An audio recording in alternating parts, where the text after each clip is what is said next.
La 4G Batelma vous présente Ni Vavo. Arainao ni fampalalam-baovao miaraka amin'ny Pastel, il est tiré faumbiazan. Ça y est! Les bonnes affaires commencent chez Batimax avec le premier déstockage de l'année. Pour tout le mois de mars, avec des milliers d'articles. Arainao ni fampalalam-baovao miaraka amin'ny Batimax, la qualité au meilleur prix.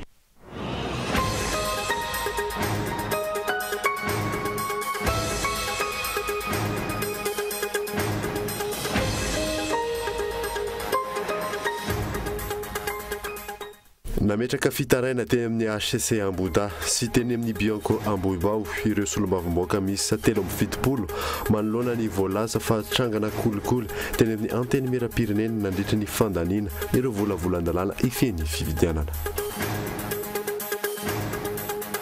Teboka maro no mampanahy ny mpanara-bavao amin'ny lalàna amin'ny feny fividianana na ny fipetrakapobe amin'ny feny fividianana sy ny fitsapahakevy-bahoaka ny lalàna momba ny fividianana filohan'ny repoblika ary ny lalàna momba ny fividianana solombavambahoaka ireo mpahay lalàna indray no hiady hevitra momba izany rahampitso.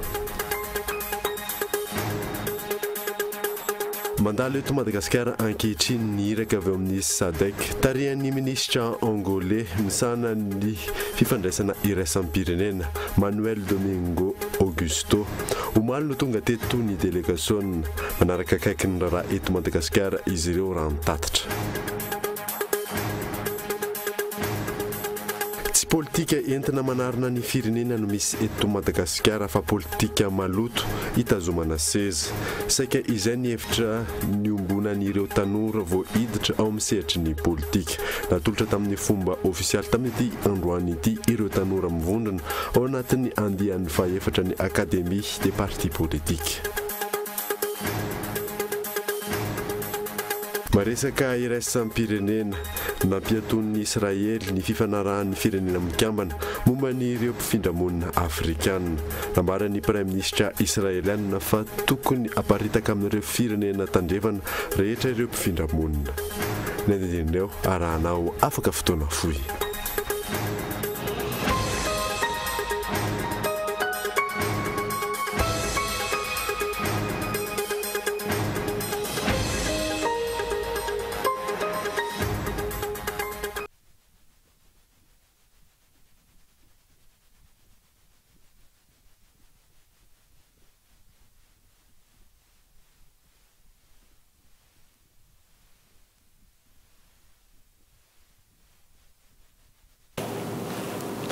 Finaritra tompoko lasy sy tompoko vavy manasanao ary anaraka ny fampalalam-baonkolo TV hatramin'ny farany anambotsika ny vaovao dia nametraka fitarainana teny amin'ny HCC Amboda sy teny amin'ny Bianco Amboibao ireo solombavamboaka misy 770 manoloana ny voalaza fa trangana kolikoly teny amin'ny anteny mirapirenena nandritra ny fandanina ireo volavolan-dalàna ifen'ny fividianana. Raharsona Yandry.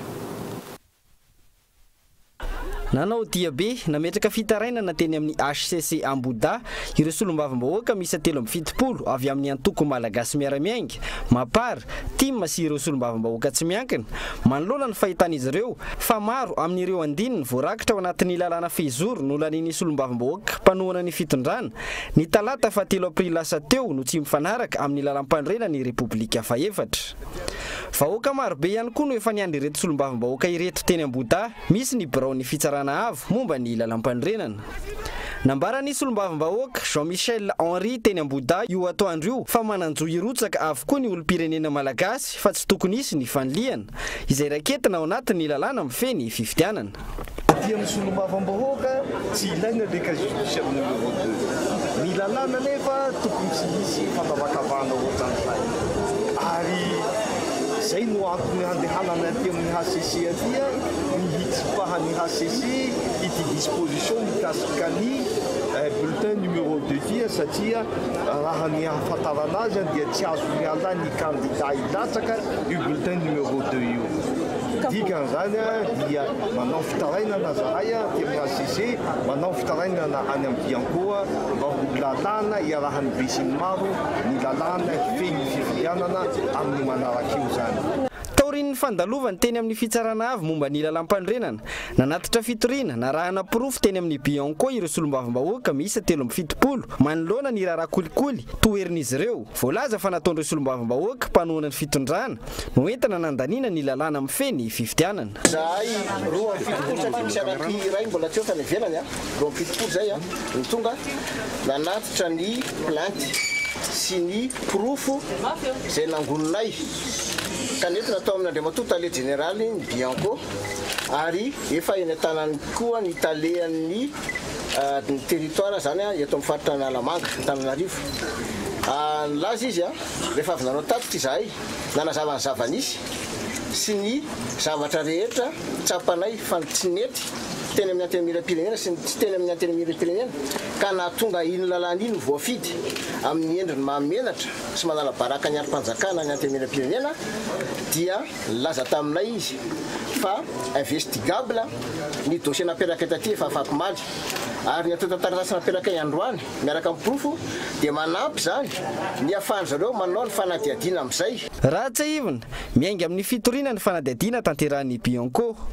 Raha azo tamin'ny antso taribia ny tompon'andraikitra teo anivon'ny Bianco dia nilaza fa andeha ny fanadihadiana saingy mbola hijanona ho tsy ambaratelo hatrany ary tsy voafetra ny fotoana anatanterahana izany. Andrasana tahaka ireo rarana fana rehetra tsy nahitana tohiny hatramin'izay ity raharaha ity.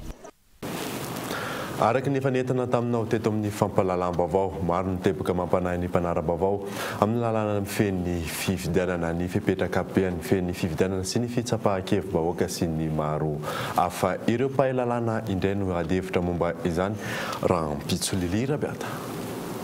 Na ny mpanao politika na ny fiarahamonim-pirenena na ny mpahay lalàna samy nitondra fanakianana sy ny fomba fijeriny mikasika io lalàna feny fifidianana io.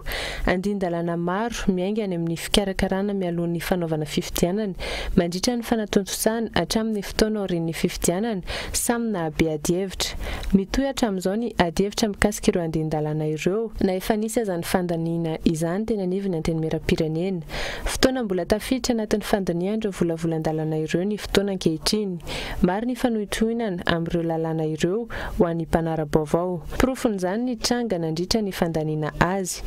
Ireo rehetra ireo no isa no resahana mandritra ny adi-hevitra atao eny amin'ny Akatso Rapitso. Araky ny efa mahazatra ny fakulté dia misy matetika izay famelabeararakevitra izay mba hanazavana amin'ny olona ny mahakasika na toe-javatra anankiray na ara-toe-karena io na ara-tsosialy na ara-politika dia tafiditra ao anatin'izay organisation ny faculté zay zany no nanekenay andraisana nio famelabearakevitra Rapitso ato amin'ny Grand Amphithéâtre ny DAIX zay iarahany amin'ireo société civile misy anankitelo moa zany sy ny avao amin'ny solon-tenam-panjakana andray anjara ao anatin'izay famelabearakevitra zay. Andraisan'ny mpitsara mpahay lalàna, mpanao politika mpikambana amin'ny Armada, solotena avy amin'ny ministera ny serasera sy ny fifandraisana amin'ny andrim-panjakana, solotena avy amin'ny fiarahamonim-pirenena ary mpahay lalàna solotena avy amin'ny fanjakana anjara ity adi-hevitra Rampitso ity. Ho ampahafantarana mandritra izany ihany koa ny Antsipiriana mikasika ny lalàna amin'ny feny fifidianana. Irin'ny anjerimanontolo dia ny hanazavany mpandray anjara izay andray anjara eo ny zavatra mifono ao anatin'io lalam-pifidianana io. Fa le tena votoaty ao anatiny mba mangetaheta kosa angamba ny vahoaka mba fantatra hoe inona zay moa mampampianatra anay inona marina moa no tena tokony ao anatiny. Ny tokony zany hoe raha ny norma iraisam-pirenena ary inona no mahasamihafa koa ny tindray mitoraka ity ny Madagasikara satria efa misy maromaro any zay ary maninona tokoa moa no vai na sinsisa anjaran'zareo angambany no eo amin'ny fiadik-hevitra no maneho an'izay zavatra zay. Anomboka amin'ny sivora sasany adi-hevitra izay ho atao amin'ny Grand Amphithéâtre Rapitso any Akatso. Misokatra ho an'ny-rehetra ihany koa ny fanatrehana ity adi-hevitra ity na ho an'ireo mpianatra eny amin'ny anjerimanontolo na ho an'ny mpianatra ivelany na ho an'ny olon-tsotra. Mbola hitoy ny hetsika toy izao raha ny fanazavana.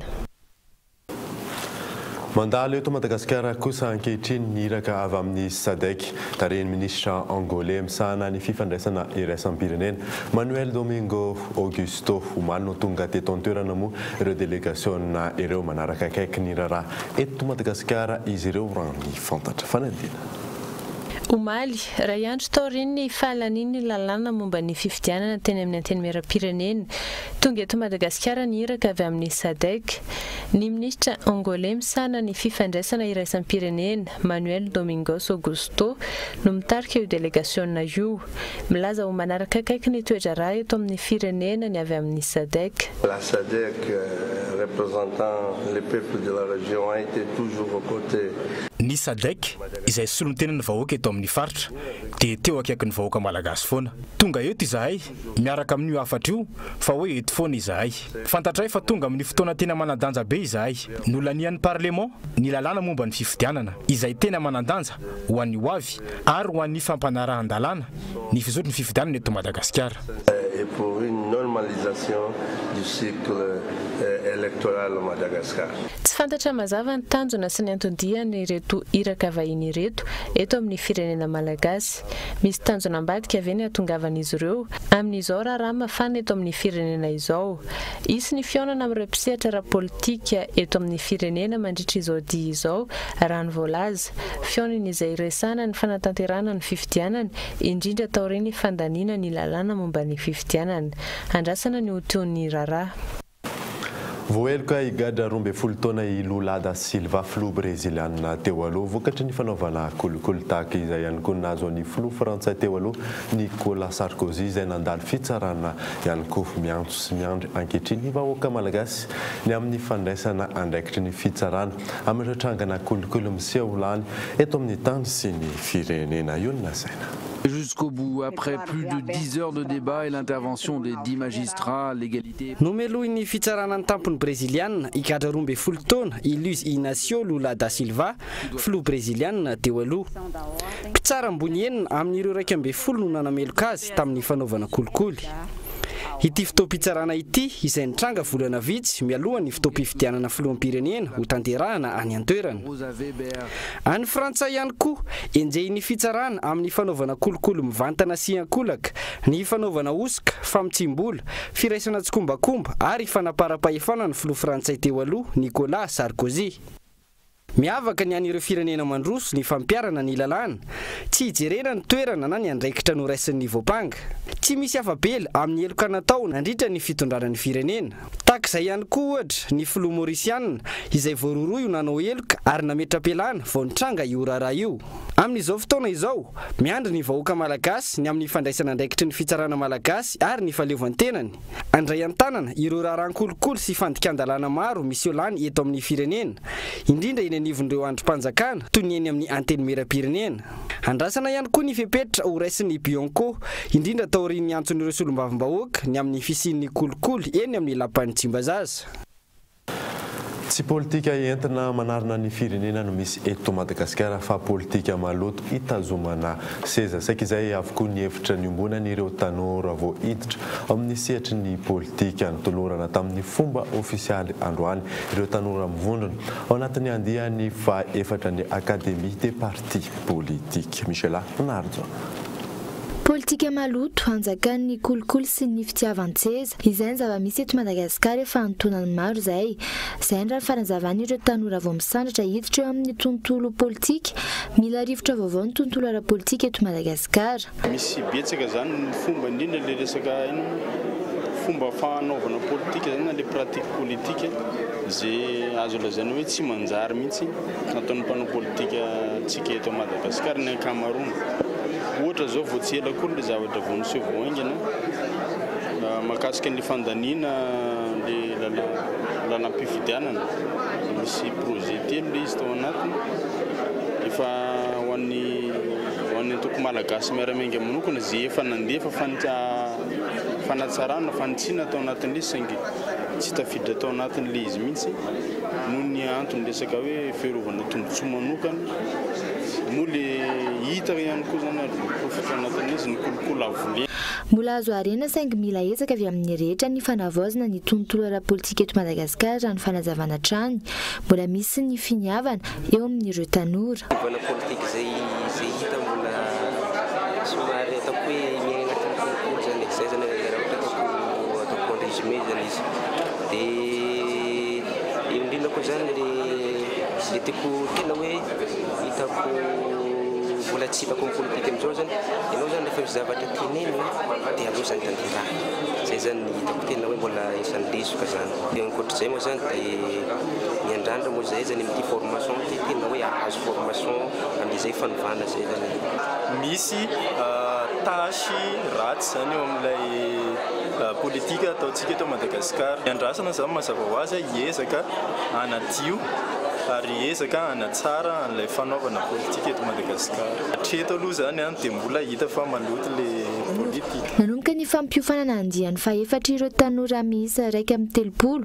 avy amin'ny faritra 10 eto Madagasikara ary antoko maro isan-karazany namanoana anaty ny fitondrana nototosain'ny FES ary aritra eo amin'ny 5 volana eo.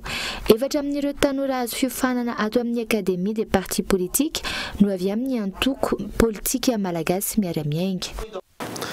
Tontolon'ny politika izay atranty Dr Jules Etienne Roland no candidat natolotry ny antoko Madagasikara fivoarana ho amin'ny fifidianana filoham-pirenena ho avy izao. Izay ny fanapa-kevitra tapaka ity antoko ity nandritra ny famaranana ny Zakabe androany teny amin'ny Hôtel Panorama. Mikael Ramala.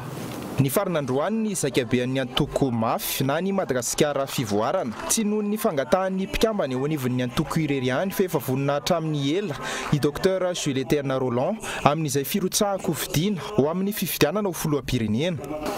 Misaotra ihany koa ho an'ireo mpikambana amin'ny antoko mafy zay niandry satria efa ho 10 taona zay ny fankafantarasika natokana anareo ary niandry anah ary androaninareo dia nangataka hoe mirosoa ary mirosaha Dr Jules Etienne inona moa no teneny efa vonona tamin'zanatra amin'ny ela isika tompolazy tompovary rehefa fantatrareo ny fahavononako nandritra ny 10 taona manana projet de société programme atsika anasarana ny farampiainan'ny malagasy. Fampandrosoana eny fotony amin'ny fametrahana amin'ny toerany ny fokon'olona sy ny tena hameana ilain'ny vahoaka no isan'ny fanamby-lehibe apetraky Dr Roland Jules Etienne. Hiaraksika rehetrarehetra isabo fa zay ao nanome traitement tsika rehetrarehetra ny isabo ny malagasy ka manapena tsika rehetrarehetra tonga eto malagasy sy vakovolo ny olona rehetrarehetra makatỳ Madagasikara dia mangataka tolotana zao fa tsy vitako zao rery zany. Raha tonga eo amin'ny fitondrana ny tena ny zavatra voalohany ataoko dia soloana président fokon'olona ny président fokotany zay ny sécurité voalohany ampidiniko ny budget ny présidence omena an'ireo président fokon'olona reo mba hiarovana ny madinika tompolazy tompovary hiarovana ny miarabelona manontoko. Angamba mazava amintsika fa raha ny sécurité manomboka ao amin'ny fokotany angamba moramora ary raha omena motivation ireo président fokon'olona angamba irovany raha-pirenena angamba soisony ny kidinampiny soisony ny fisaraha-bahoaka na famonena olona amin'ny nisy rarana. Nanao antso ihany koa ny tenany favonina ny fandray-tanana amin'ny rehetra fa tsy vitan'ny olon-tokana ny firenena.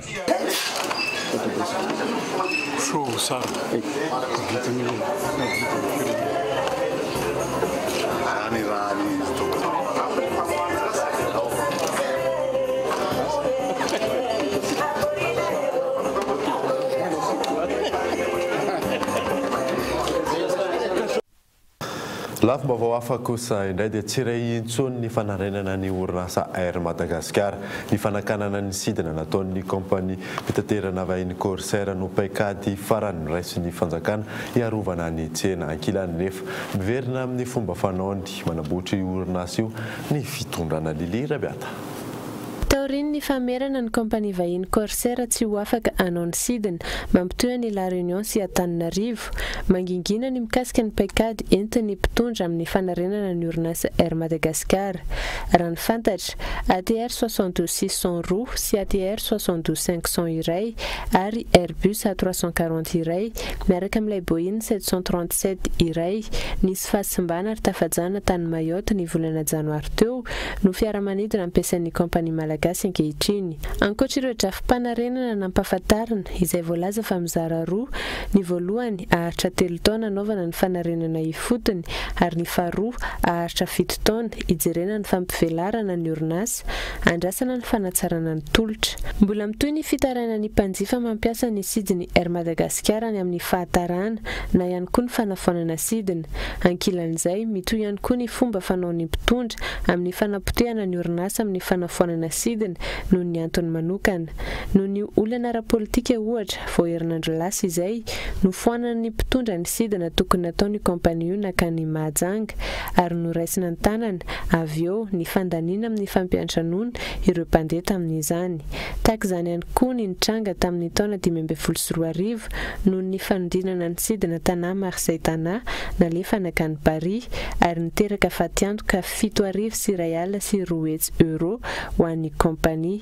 Anao ahoana araka izany fanarenana ny orinasa raha toa ka andaniny afa ny paikady voalaza ankilany mitohy ny fanabotriny atao amin'ilay orinasa.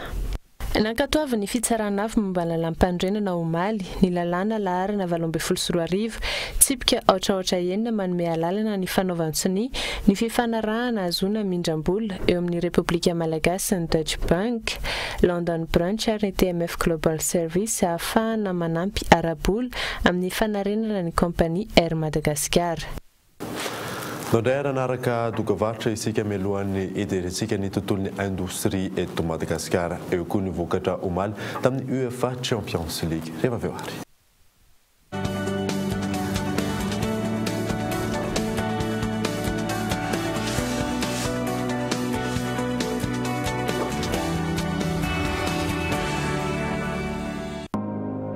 Je suis bien, mon argent est sécurisé. Je suis libre, tout mon argent est disponible immédiatement. Je gère mes comptes 24 heures sur 24, 7 jours sur 7. Je savoure la simplicité. Je profite de tout faire avec mon téléphone. J'ai du temps en plus pour les miens. J'adore chaque instant.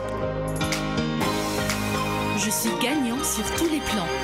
Mvoul to Bank, Bank to Mvoul. Tout mon argent disponible à tout moment, gratuitement, où que je sois, pour toutes mes actions. Rendez-vous vite dans votre agence BNI et BOA Madagascar. Mvoul, simple, immédiat, sécurisé.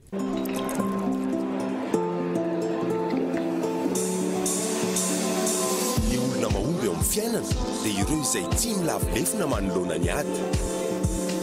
Olona mahay mitrandraka ny fahombiazana eo amin'izay sehatra misy azy. Tsy miaohatra, tsy misalasala, fa mandray an-tanana no aviny. Tsy ambaratelo ireo karazan'olon'ireo ny migioka ny fahombiazana miaraka amin'ny Castel. Castel, ilay tsiro ny fahombiazana. Efa azonao jifaina amin'ny endriny 5 centilitatra.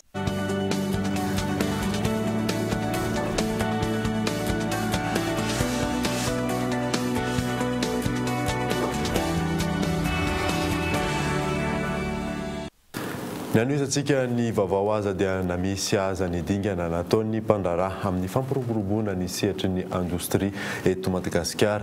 Tsy ampy ny tosika avy amin'ny fanjakana raha ny voalazan'izy ireo. Mandeha ila ihany koa ny fampivoarana io sehatra io. Henri Florian.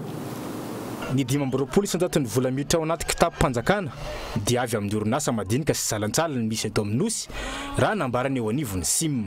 Mbola ambany io ta io raha ny fahafahan'ny firenena mamorona indostria no jerena raha ny voalaza hatrany mbola manodidina ny 20 ankehitriny ireo mpandraharaha misehatra samihafa manao fanodinana ary mitana anjara toerana lehibe ao amin'ny toe-karena ilaina fanomezan-tosika io sehatra io hoy ny mpandraharaha ny tontolo indostria tsy dia afapo zay tsy dia afapo ary tokony misy fanamboarana misy réforme amin'ny tontolo iainan'ny indostria eto Madagasikara marina fa efa nisy tompoko le hoe lalàna avoaka tamin'ny herintaona fa ny tena angavianay hoe mba avoaka vetivety ny décret d'application hatreto mbola tsy mivany olana ho an'ireo mpandraharaha amin'ny zava-misy eny amin'ny serana Tsamboly Tomasina isan'ireo mampikatso ny fiarina ary mitarika fanakatonana orinasa maro io olana io raha ny fantatra mitoetrany ny fitakina fitadiavam-baolana ny zavatra mitranga ny Tomasina antoka Tomasina mafantatrareo fa tsetsina ny famoanany entana ao amin'ny porony Tomasina tsy hoe tsetsina fa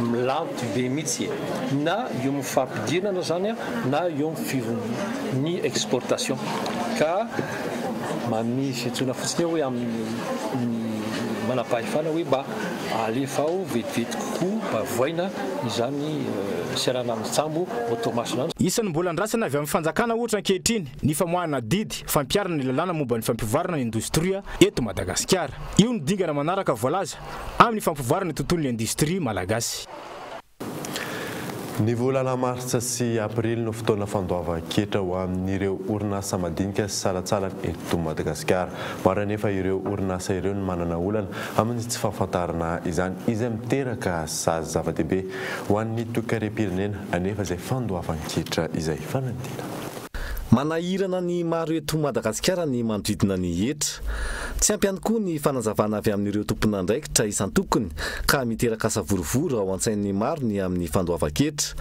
noho izany dia ilaina ny fampahafantarana ny be sy ny maro indrindra fa ireo tompona orinasa madinika sy salatsalany ny amin'ny fomba fandoavan-ketra hoy Rakotosanany Nantsoina manampahaizana manokana momba ny hetra mbola tsy haitsika eto Madagasikara ny mikirakira ny hetra tsy haitsika eto Madagasikara ny resaka hoe inona ny hetra ahoana fomba andoavako an'izany izay hetra izay dia anisany mampandroso ny Madagasikara ary inona ary ny tokony ataontsika andohetra araky ny tokony ho izy matetika mantsy mieritreritra ny olona hoe araky ny tokony ho izy ahoana araky ny volazan'ny lalàna zany dia tokony alohantsika ilay izy fa tsy hoe vola be foana akory io tsy tokony ampitahotra ny tompon'orinasa izany hoe fahatongavan'ny tompon'andraikitra mitaketra izany satria mbola maro ireo lalàna azo arahina hahafantarana marina ny hetra tokony aloha tsika rehefa hoe tratro tonga any amintsika ny mpandraraha ny hetra ny inspecteur dia hoe viteo fotsiny dia tsy afaka makaiza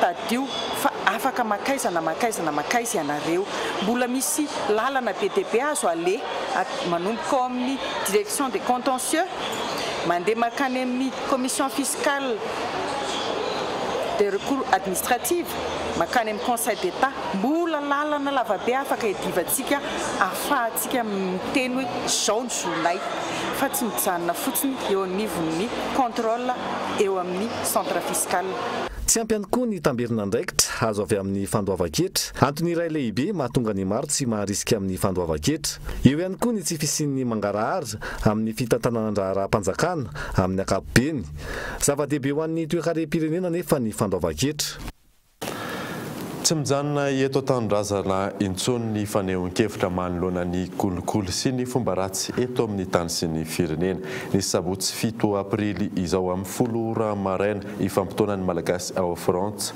eo anoloan'ny masivoan'ny Madagasikara ao Paris hitondra fanehoan-kevitra sy lanja sora-bavety fanoherana ny kolokolo sy ny fomba fanao politika tsy misy fitiavan-tanindrazana hita eto amin'ny firenena moa no antony izany mitona ny rehetra andray anjara amin'izany izy ireo ary manome ohatra ny vahoaka malagasy aneho hevitra ho hitan'izao tontolo izao ho an'ny tasy ihany kosa isika dia nahitana fianana ny famokarana trondro any amin'ny farihan'ny tasy mandidina ny ray taonina mahery isan'andro moa no mivoaka raha toka na tratra hatrany amin'ny 3 taonina isan'andro izany 5 taonina lasa izay raha ny fanadadiana natao teny fotony Fezo Ravaly tato anatin'ny 5 taona tsy nitsahatra ny ena ny vokatra trondro avy eo amin'ny faritra Itasy izay misy ny farihy ny Itasy iray taona isan'andro raha ny fanazavana ny trondro mivoaka ao an-toerana ankehitriny raha toa ka nahatratra 3 taona mahery isan'andro izany tany aloha. Tato anatin'ny taona maro no tsy nisy nandefa zana-trondro intsony tao an-toerana ankilany anefa tsy miato ny jono isan'andro. Tsy misy ny fanaraha-maso ny jono, tsy voahaja ny fenitra amin'ny haben'ny trondro azo jonoina raha ny fanazavana. Lasa manjaka be le trondro majinika amin'izao mpanana permis zao mody hoe manao permis dia nefa ny ao ambanin'ny trondrony ao trondro majinika kely daholo na lefa ny ana tsoro-mandidy. Raha ny trondro majinika nefa ny majinika zao mipetraka mivoaka ny trondro zao ty zao mela 35 ty dia ohatry ty zao ny tokony farafahakeliny nefa ny olona misy mandefa ohatra zao farankely dia ty trondro ty zany ohatra mitondra 5 sibika izy dia mety ohatra hoe trondro 10 kilô za 20 kilô no ohatra zao fa sisan'izay le ohatra zao daholo dia arato madimy maso kely reny io zany no tena focasy eto amin'ny ty ranony tasy. Miantraika amin'ny fivelomana sy ny fiompiana trondro any an-toerana ihany koa ny fahasimban'ny tontolo iainany ankilany antony avy amin'ny mpanjony ihany koa no mampiena ny trondro ao an-toerana raha ny fanazavan'ny tompona andraikitra. Tototry ny fasika ilay lakany tasy satria mingazana be ny tendrombohitra manodidina dia tratran'ilay ensablement raha taloha any amin'ny 35 000 hectara ny lakany tasy. Izao angamba efa latsaka be dia be mihitsy anika na ny trondro ny avitsy na ny alebeny ao ihany koa indraindray tsy fanarahantsika mponina sy ny vahoaka le fikatonan'ny jono la fermeture na pêche dia misy mangalatra manjony foana anika tsy hita tsony tsy mitombo araka ny tokony izy tsony trondro manatody ny lasa sambotra dia miaina ny vokatra trondro. Ahina ho lany ny trondro afaka taona vitsivitsy raha mitohy ny fivoahan'ireo trondro madinika sy ny tsy fampidirana zana-trondro ao amin'ny farihy Tasy raha ny fitarainan'ireo mivelona amin'ity sehatra ity.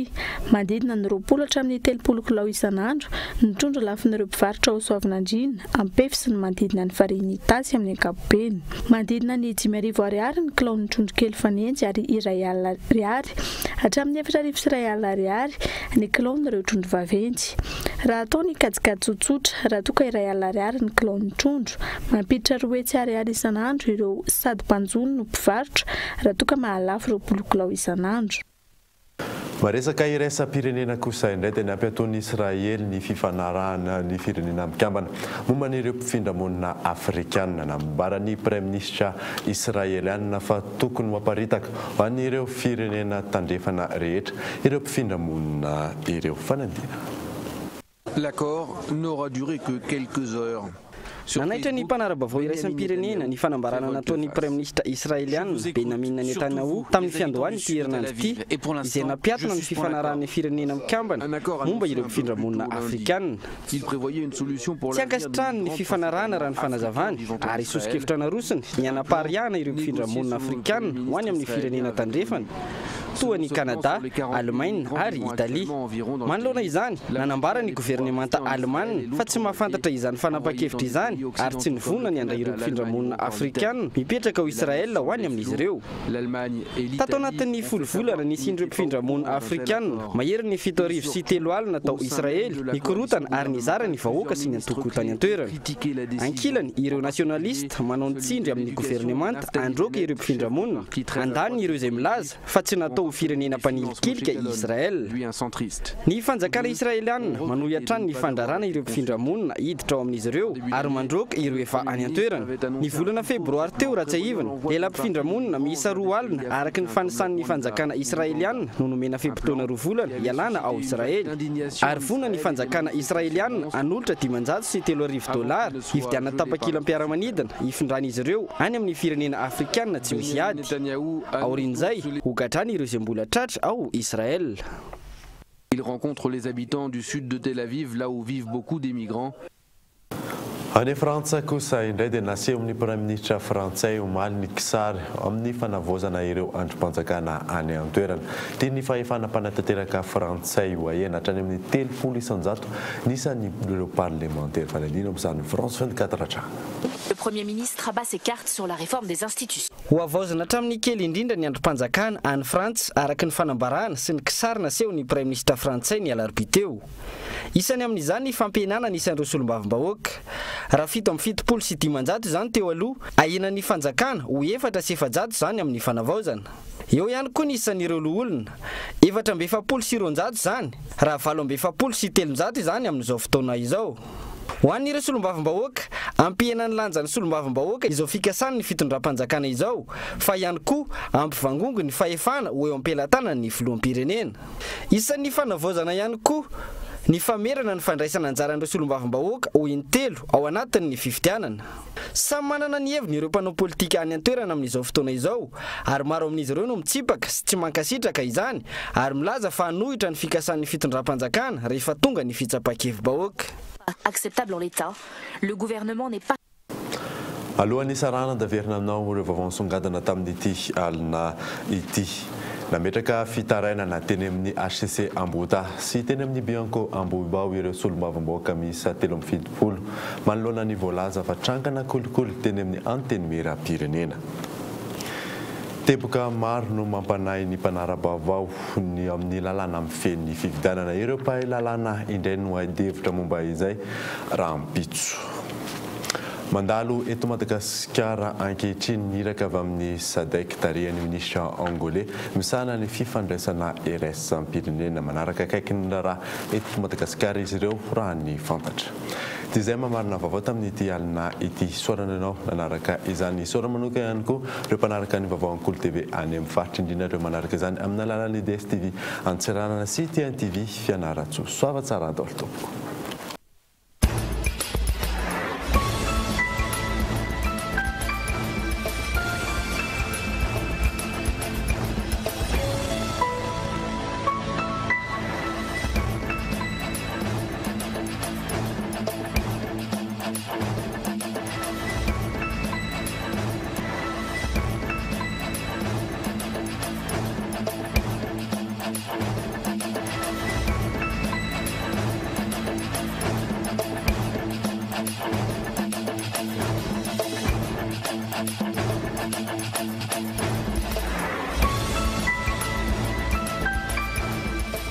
Ça y est! Les bonnes affaires commencent chez Batimax avec le premier déstockage de l'année. Pour tout le mois de mars, avec des milliers Batimax, la qualité au meilleur prix. Castel, il est tiré une faumbiazan. La 4G by Telma vous a présenté Ni Vavao.